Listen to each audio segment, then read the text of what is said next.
year.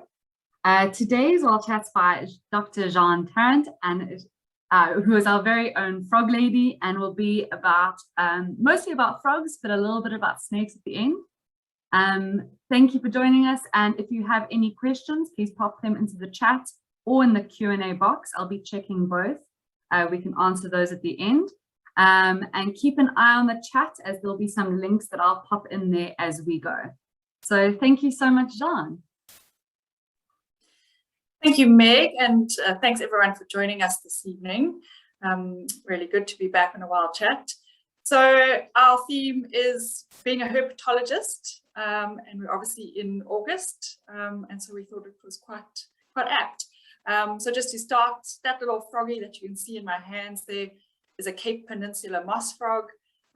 You can hear them calling all over the Cape Peninsula at the moment, and this one was hanging on the edge of a cliff of Table Mountain, and probably took over an hour to find it. So really small little things, very obscure, and is related to one of the critically endangered species that we're also working on down in the Western Cape that only occurs on one mountain in the Klein Swartberg Mountains. Right. Oh, technical glitches. All right, so I'm Jeanne Tarrant, and as Meg says, I run the Threatened Amphibian Programme for the EWT. I've been with EWT now, next month will be 9 years, and yeah, joined wanting to take my research on amphibians and amphibian disease and amphibian conservation into the actual action of implementing conservation for frogs in South Africa. So there was a lot of good research happening at various institutions around the country, but not much of this was being converted into conservation action. So we now work, well, a herpetologist is someone who specializes in the study of reptiles and amphibians, and herpetologist, of course, is a girl who does this, or a woman, and we as herpetologists always think, you know, anyone who grouped, say, for example, the study of birds and mammals together might find it, you know, a bit too much, and yet herpetologist encompasses the entire realm of both reptiles and amphibians. So it's really quite a huge field of study, and it comes from the Greek herpeton, which literally means creeping animal. And, you know, this has brought with it these associations of these creepy, slimy animals that are something to fear, and probably has had something to do with why not a lot of women have taken up being herpetologists in the past, but that's certainly something that's now changing. And in terms of my background, yeah, I mean, I certainly never thought that I'd have a career in frogs, but I always knew that I wanted to work in zoology and conservation. And I studied an undergraduate in a BSc at Rhodes in zoology and microbiology, and eventually went on to complete my PhD in zoology through the Northwest University in Potchefstroom. So it's been a really interesting journey for me, and certainly I still learn something new about these amazing creatures every day. When I was preparing for this talk, I came across this little slide, and I thought, yes, some of it is definitely apt for a day in the life of a herpetologist. So I am still involved in a fair amount of research. All of our projects have research elements to them, and many of our projects actually form part of master's, honors, or PhD studies. Fortunately, we have a great science team with EWT, and I managed to outsource a lot of the analysis work with them. I don't do any direct care of animals, so that's not something that we do at the EWT. Our focus is more on caring for animals in their wild habitats, and I'll go into this a little bit more later, but really, you know, a big part of our message is that conservation is enabling populations to thrive in their wild spaces forever. Teaching, so I don't give lectures at a university, but I'm often asked to give presentations, and we have also developed several learning resources for school learners as well as school leavers. And we have our Frogs in the Classroom and our Amphibian Learning course, and these are available online through the EWT website. And yeah, certainly I've been very fortunate to travel very extensively throughout South Africa and Lesotho for my studies and my work. And it's been really great in recent times to start traveling more to the Western Cape, where a big focus of our work is. So along the theme of women and herpetology, I've been invited to participate in this global Women in Herpetology project, which is going to collate the stories of 50 women herpetologists from around the world. And yeah, in a typically male-dominated field of study and research, it's really just wonderful to see how many women now are in this career. And the idea is that by sharing these stories, they can get out there and encourage the next generation of young herpetologists. So just a little background about what amphibians are, and I'll mostly be talking about amphibians and in particular frogs, which is our biggest group of amphibians and the only type of amphibian we have here in South Africa. So globally, there's 7,394 species. It's definitely the biggest group of amphibian, and they're the tailless amphibians. And they're found all around the world, mostly in South America, but not on some of the isolated islands. So for example, the Galapagos Islands has no frogs on it because they haven't been able to get to these newly formed islands across the sea because they can't travel across the salty oceans. And they're also not found in Antarctica because it's too cold for them. In South Africa, we currently have 134 species that are described to science, and that's quite a good number considering that we are actually largely an arid or dry country. So salamanders are the tailed amphibians. There's almost 800 species of these, and these are found only in the Northern Hemisphere. So we don't have any salamanders in South Africa, and these are amphibians. So they also have a life cycle that involves a larval phase, and they're quite different to lizards, but they do look like them with the tail. Then there's also the small group called Sicilians. There's about 200 species of them, and we find them in South America, Africa, from about northern Mozambique into the central areas, and Asia. So in total, we have over 8,000 species of amphibian worldwide, and this is really quite a huge number. And the exciting part is that we're actually finding and discovering new species at a very rapid rate. This is also, of course, due to genetic work that is resolving species complexes and things like that. But on the other hand, we're also losing species at an incredible rate. So you can see from that map there where the highest concentrations of amphibians are, the dark blue in South America. So frogs like complex habitats. 85% of species actually occur in forests. So these diverse habitats that are moist and warm is really what's most appealing to amphibians. Just threw this in here. So often people say, what's the difference between a frog and a toad? So toads are in fact a type of frog. As you saw, frogs are the large group of amphibian, and toads are just one of the families within that group of animals. So they are the Buffonidae, and in South Africa we have a large number of toads. Toads typically, in terms of the way they look, have this warty skin, and it's not actual warts, but a rough skin, Afrikaans called the scaraboupada, whereas typical frogs have a smoother skin. Toads generally have a more terrestrial life cycle, so they spend more time on land, and toad females will lay a huge amount of eggs in strings, up to 20,000 eggs per female, whereas your typical frog will lay clutches of eggs, either attached to vegetation or floating on water.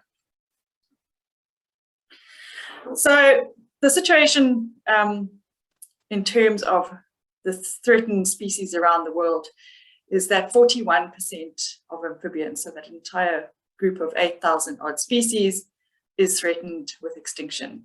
And so this is the species that are categorized as critically endangered, endangered, or vulnerable.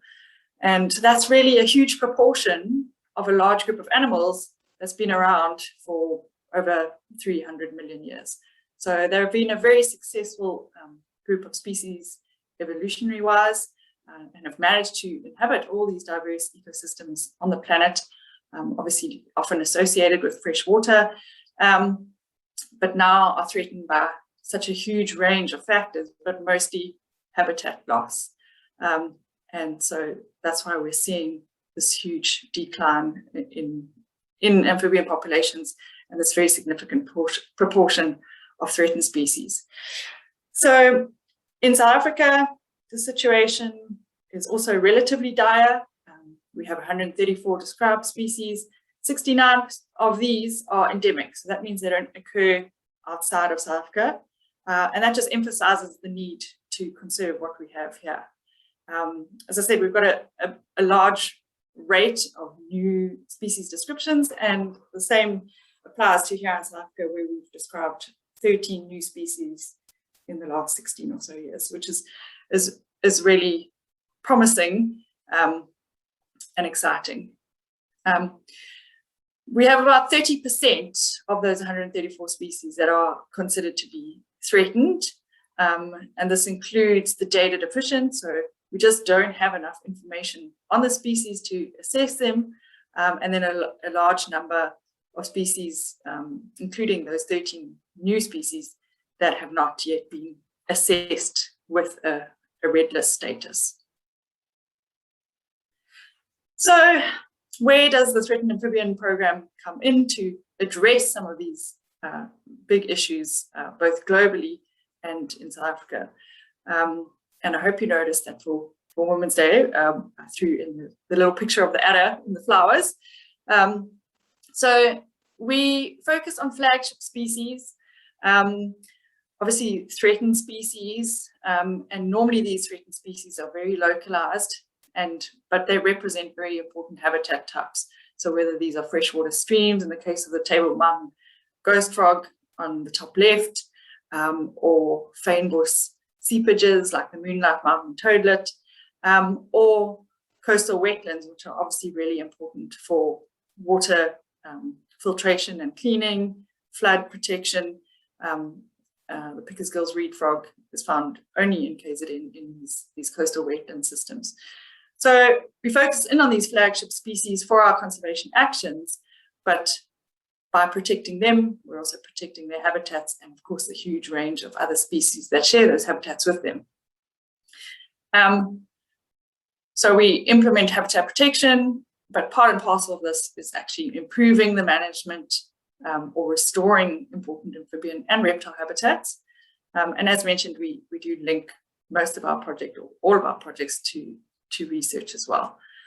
And then really important is encouraging an appreciation of these animals, and why is it important to protect them, making these links to freshwater and human health and all of those things, and really helping people understand the value of true conservation and the value of these creatures that have been considered scary or slimy or whatever those negative perceptions are. Culturally, there's also a lot of negative superstitions associated with frogs and snakes. So currently, the Threatened Amphibian Programme works across 3 provinces: KwaZulu-Natal, the Eastern Cape, and the Western Cape. KZN, we're working on the endangered Pickersgill reed frog, as I mentioned, along the coast in these coastal wetland systems. The kloof frog is limited to scarp forests. And then down in the Eastern Cape, working in the Amatola Mountains on the critically endangered Amatola toad. And then recently have added this precious little snake species to our portfolio, the endangered Albany adder, very limited in its distribution. And really, if a snake is going to get you onto loving or appreciating snakes, it's this one. It's really very cute. And then, as mentioned, we've really got a very big move to focus on the Western Cape. And this is because this is where most of South Africa's threatened and very endemic species occur. So obviously linked to the floral, fynbos floral kingdom there, very high endemicity, very localized species, and very exciting to be doing more work in the area. So this is our team. It's really fantastic. There's now 10 of us, and certainly I wouldn't be able to do the work that we do without this incredible team. And out of that team of 9, we have 6 that are the ladies. So we have Nomondi from the left. Nomondi is our Isipingo Biodiversity Protection Officer based in KZN and working on community engagement and education in the Isipingo area. Eloise Lynch, who is one of our partners from the BioNerds, based down in the Western Cape, but also working on our Eastern Cape projects. Charisse Acker is our Senior Field Manager based in KZN and working towards the formal declaration of the Adams Mission or Sapona Corner Protected Environment and others in KZN. Very extensive community engagement work and education work and environmental compliance. And also under her leadership are Nkololeko and Arlene, who are our Adams Mission Biodiversity Protection Officers. And they've also been trained as nature site guides for the area. So just to run through sort of our core focal work, and so linked to research, we monitor obviously all of the flagship species that we focus in on and their habitats. And we do this through numerous means. For example, our kloof frog monitoring has run since 2013, and that looks at these very distinctive egg clumps that the species lays above water, attached to surfaces like twigs, branches, rocks, and leaves. And this has been something, as I've mentioned, we've done since 2013, in particular down at Vernon Crooks Nature Reserve in partnership with Isabella KZN Wildlife. We also rolled out the training for the method to Eastern Cape parks as well as citizen science. So we've had a number of school groups getting involved with this monitoring work. And that not only helps us in gathering data, but also helps to get school groups, in this case, in the top right, the Thomas Moore and Kloof Senior Primary Eco Clubs out into the field on a monthly basis to go and record these egg clumps. An exciting development from this manual kloof frog monitoring has been firstly the development of a smartphone app where we can enter the data directly into your handheld phone or device, which makes things a lot easier than hauling bits of paper around a stream. And then really exciting, and as far as we know, the first use of camera trapping. So we always think of camera traps for leopards and mammals and things like that, but we're using them now to observe the behavior of this fascinating species down at Vernon Crooks. So that's been running since December last year, and we're really gathering some very interesting observations and little videos on what the species does. And we do have a video of that, which I'm not going to show now, but it is up on the YouTube channel for the EWT. We also do a lot of acoustic monitoring, so basically sound monitoring. So frogs obviously use sound as their primary means of communicating. The males call to females to attract them to the breeding site. And each species of frog has its own unique call. So it's the best way to identify frogs. And it gives us, firstly, a good idea of what's at a site or not, and the assemblages of different species at a site. And then also we can use data to work out population fluctuations and population densities and things like that. So we also work with UKZN in analysis of our acoustic monitoring. We've done quite a lot of work using recording devices called song meters, and have placed these around various sites for the Pickersgill's reed frog, just to let you hear what Pickersgill's reed frog sounds like.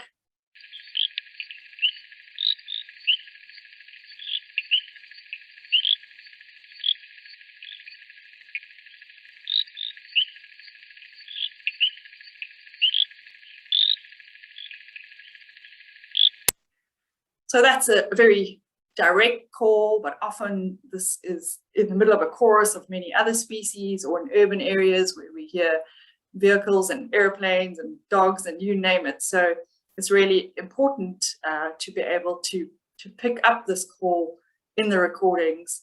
And our next step is to develop a machine learning algorithm that can do that for us, because we are literally sitting on hundreds and hundreds of hours of recording data, which is pretty difficult to analyze without that algorithm.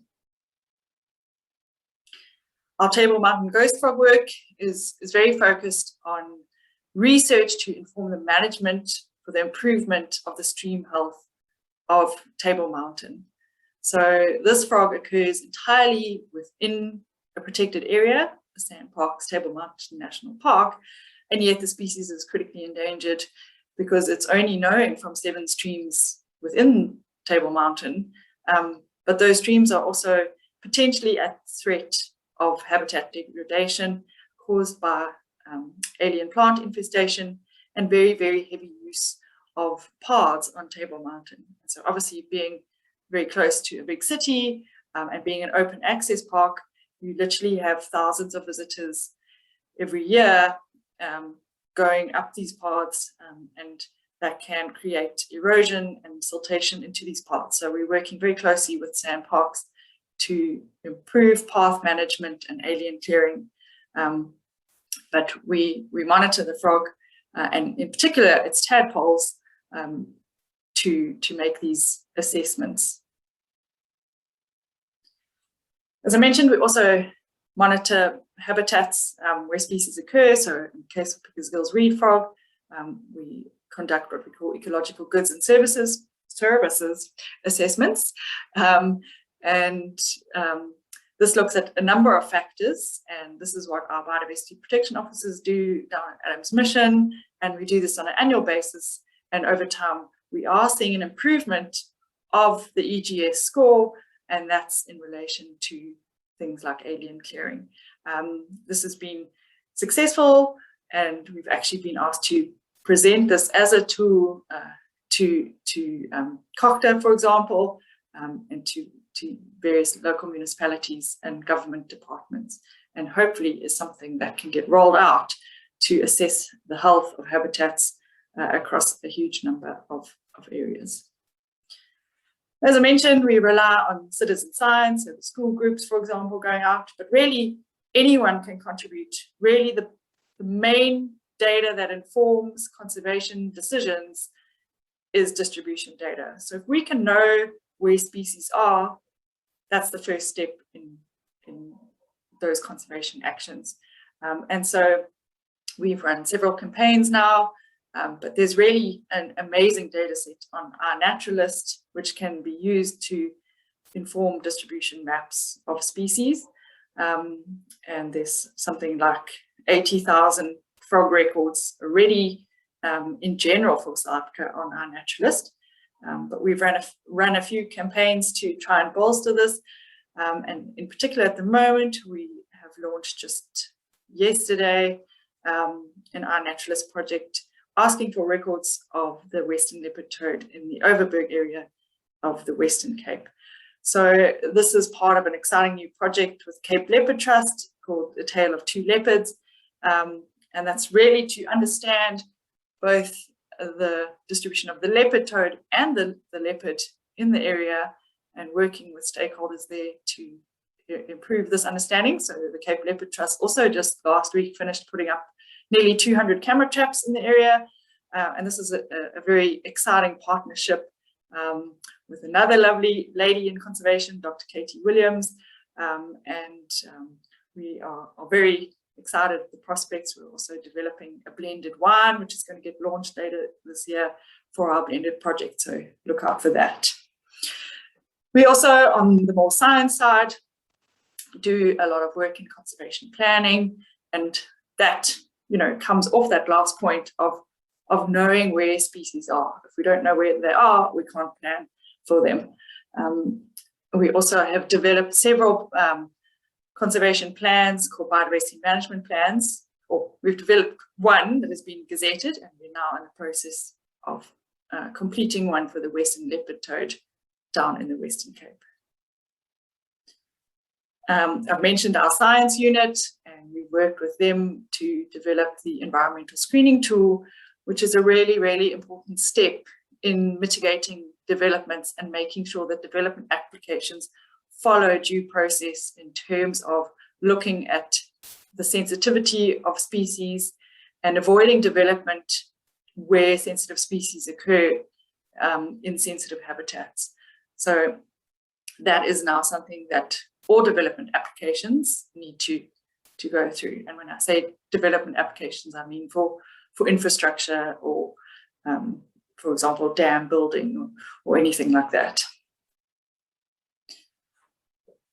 I've mentioned the Table Mountain ghost frog and what we're doing there, and we're also developing a species conservation plan for it, and along with a monitoring protocol that will be rolled out for the long term and be incorporated into long-term management plans of the park. Something that's on the agenda at the moment is revising the Frog Atlas. So this was last done in 2004. And again, this involves really updating the known distribution of all the species and updating conservation assessments for them. So by the time this is finalized, it will be 20 years since the previous one. And then this also ties into updating red list assessments. So those threat statuses, that's something that has to be done on a regular basis through SANBI, and that is also online for 2024. We are moving into the decade of habitat restoration. It's really a big push for global conservation, and as mentioned, you know, habitat management and restoration forms part and parcel of our habitat protection work. Over the last 2 years, over the last 5 years, we've employed 110 people, and in the last year, we've employed 40 people in KZN through alien clearing work, where we've cleared 164 hectares around Pickersgill reed frog sites. And I've mentioned the ecological goods and services we do there to monitor the effectiveness of this intervention. We also conduct annual wetland health assessments at each of these sites. And at the moment, we're embarking on an exciting, if not somewhat daunting, new project for the critically endangered rough moss frog I mentioned up front. Occurs only on one mountain. That mountain is very, very infested with alien pine, and the first step in managing that is an ecological fire. So we're actually right now in the process of funding fire breaks to be put in place for this ecological fire. And that's in partnership with the IUCN Save Our Species grant, which was awarded to us earlier this year. And then I've mentioned the stream management on Table Mountain. Working in the Amatolas, these vast montane grasslands, again, working with our partners, the BioNerds, we've developed a toolbox for assessing the effectiveness of wetland rehabilitation in the area, incorporating a number of variables, but again, with the flagship species, the Amatola toad, as a focus in terms of improving landscape management. So working across the highland and lowland areas with landowners, farmers, and the local forestry company to improve those grassland habitats and the species that depend on them. But really, this is probably the main thrust of our work is habitat protection, and again, working with landowners primarily to protect habitat through the biodiversity stewardship program.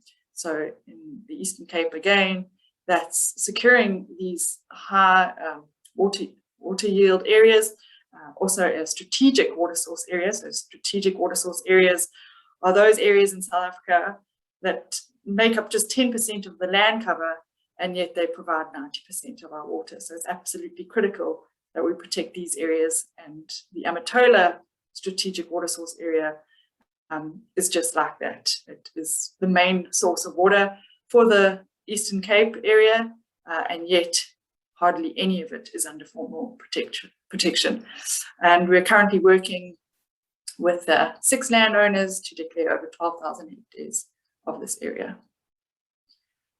I've mentioned the coastal wetlands in KZN, and here we're working in much smaller areas, but working with several landowners and the traditional authorities on the south coast to declare several protected environments for the protection of Pickersgill reed frog and the endangered kloof frog.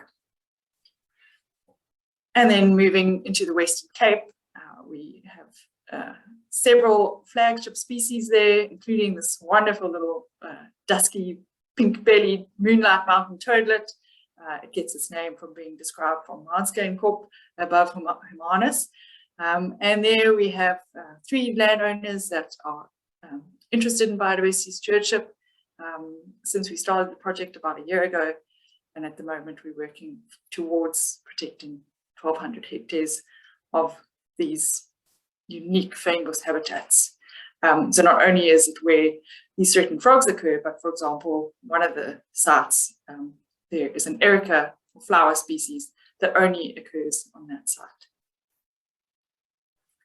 As I mentioned up front, really a core part of our work is public engagement and encouraging this appreciation of herps and helping people to overcome fears, if that's the case, and to really understand how important herps are. So we do a lot of awareness and communications work. We normally have our annual Leap Day for Frogs event, which last year had to become virtual, but hopefully we'll be able to hold events again soon. And as I mentioned, we do a lot of environmental education work through our Frogs in the Classroom courses and other events like that. We are also moving to develop nature-based tourism initiatives. We've developed what we call the KZN Frog Route here in KwaZulu-Natal, based on Pickersgill reed frog sites and other threatened species. And over the course of the summer, we'll be leading several tour packages where people can join us to go out frogging and looking for these threatened species and learning about them. So we did throw snakes into the title, and as I mentioned, we have recently started working on this Albany adder, an endangered species from the Eastern Cape, and it's a dwarf adder, so it looks big in the picture, but males get up to really about a maximum of 30 centimeters in length. They really are very cute.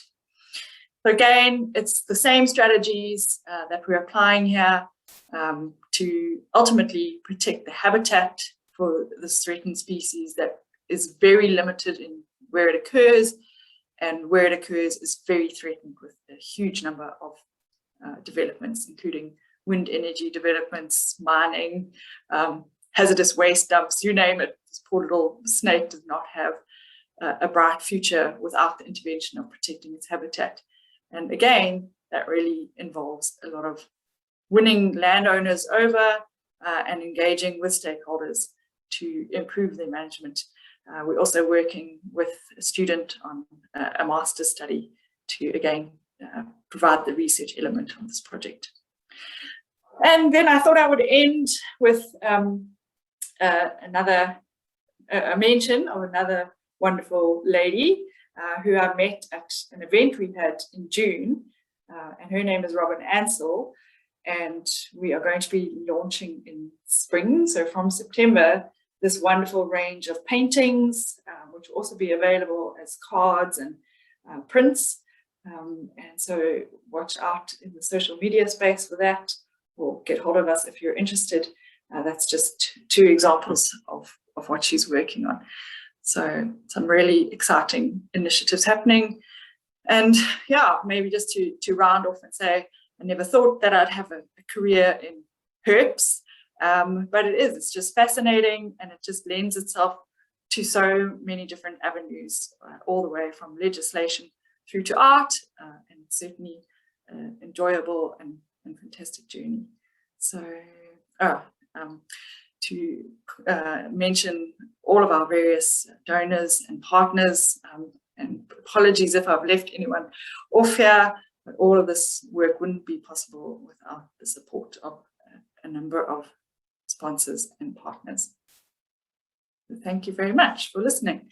And yes, very happy to answer any questions that you may have. Thank you so much, Jeanne. That was super interesting. I definitely feel like the Albany Adder is one of my new favorites and a must-see on my list. Please just a reminder, everyone, if you have any questions, please pop them into the chat in the Q&A box. We do have one from Simon. Please ask Jeanne, have you had any success yet on securing long-term habitat protection through stewardship? So, hello, Simon.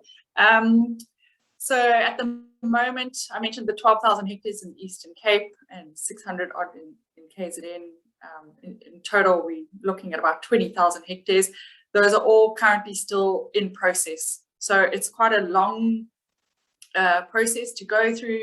You first engage with the landowners, and then there's quite a lot of legal and government hoops to jump through. Ultimately, the MSC for the province will sign off on that protected area, and there's different levels to it. So the highest level is nature reserve, and that has the longest time frame associated with it. So that protected area status is actually signed up to the title deeds, and if that landowner sells his property, it will be passed on to the next landowner. So in terms of the Threatened Amphibian Programme, all of our properties are along the pipeline of stewardship, but certainly for the EWT, I can't quote stats, but I know we have secured probably hundreds of thousands of hectares through stewardship in the last 10 years or so. Great, thanks, Jeanne. I actually see Brad Givens is on, and he can also speak to how many hectares of area has been set aside for stewardship programs. Are there any other questions? If not, I have one actually, Jeanne. I just want to ask you, what can the average person do for frog conservation? Oh, great. So I see Simon's question is fairly similar, for those of us that don't have farms, what can we be doing? So absolutely. I mean, even if you don't have a big mountain as a farm, and you own a garden, or, live anywhere that has a bit of natural space, that's the first place to start. And as I say, the biggest threat to frogs is loss of habitat. And yet, if we create or restore our garden habitats, and we use indigenous plants, and create even tiny little water areas, it doesn't have to be a big fancy pond. It can literally be, in my case, a dog bed, made a tire dog bed dug into the ground, and I used to put that in every spring, and within literally a few weeks I'd have 3 different species moving into that. And just looking after your space and not using harmful chemicals or pesticides in your garden. I think the number one thing is just to start being aware of these, certainly not supporting any initiatives that are not actually true conservation initiatives. So we don't want to encourage people to be having reptiles or amphibians as pets. There's, I didn't even go into it, but there's huge issues in terms of trade, especially of reptiles. And while we want to encourage people to not be scared of these creatures and have a love for them, it's quite a tricky fine line between wanting to keep a snake in a tank in your bedroom versus realizing that what that snake needs for its population to survive is that those animals are in a secure habitat in the wild. And then, as I say, certainly reporting any sightings that you get on platforms like iNaturalist, all of that helps us understand where we need to conserve things better. Yeah, and being careful in the breeding seasons to not flatten those toads on roads. It's a big issue. Perfect word, Jeanne. I agree. Keep them wild and free. I see Zandra also has a question here. Are there any future plans to engage in projects in Mpumalanga? So we have developed several regional posters, and we do have one for Mpumalanga. I'm very happy to share that with you after the talk if you would like. And yeah, I've actually just been asked this week to travel up to Mpumalanga and do some educational work there and do a bit of an assessment in a certain area to see what they have there. I guess because we're so driven by these flagship species and where they occur, as I mentioned, that's why most of our work is in the Western Cape, because that's where everything is threatened and unique and endemic. But there is one species, the northern forest rain frog up in Mpumalanga and Limpopo area, Soutpansberg, that is threatened.